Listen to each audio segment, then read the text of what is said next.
Lionel Messi, তিনি সেরা, তিনি সর্বকালের সেরা, তিনি সেরাদের সেরা।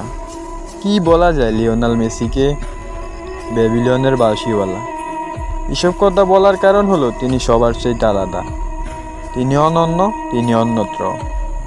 কি নেই তার কাছে? 8টি ব্যালন ডি'র, একটি বিশ্বকাপ, কোপা আমেরিকা সহ সব ধরনের পুরস্কার তার হাতের নাগালে,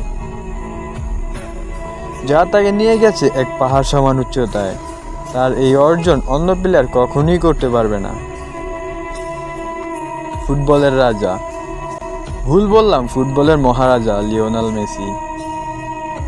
ভাবুন তো একবার, 2060 সালে আপনার নাতিনেরা আপনাকে প্রশ্ন করলো, দাদা মেসিকে, তখন আপনার উত্তরটা কেমন হবে?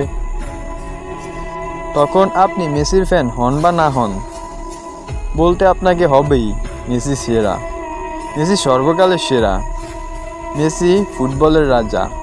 আমাদের যুগে একজন রাজা ছিল, তিনি হলেন লিওনেল মেসি। মেসি সবার চেয়ে আলাদা, তার তুলনা কারো সাথে হয় না।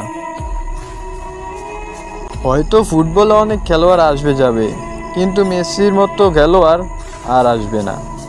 মেসিকে নিয়ে আপনি যতই বলবেন ততই কম হবে। আপনার হয়তো শেষ উত্তরটা এমন হবে যে আমরা সৌভাগ্যবান। আপনার হয়তো শেষ উত্তরটা এরকম হবে যে আমরা সৌভাগ্যবান, আমরা মেসির যুগে জন্মগ্রহণ করেছি, আমরা তাকে দেখেছি। 19 বছর আগে 19 নম্বর জার্সিতে আগমন ঘটেছিল লিওনেল মেসির। মেসি চেয়েছিল বিশ্বকাপ খেলতে, কিন্তু বিশ্বটাই যে তার হয়ে যাবে সেটা কে জানতো। তার শুরু হয় বার্সেলোনার মাধ্যমে। ক্লাবের বিপর্যয়ের সময় মেসি সেটাকে সার্ভিস দিয়েছিল, কিন্তু মেসিকে ক্লাব শেষ পর্যন্ত রাখেনি।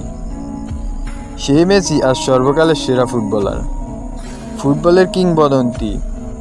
এই কথাটা শুধু মেসির জন্যই মানায়। সময় এখন শেষ, তাই চলে যেতে হচ্ছে। দেখা যাবে না আর তার বাঁ পায়ের জাদু।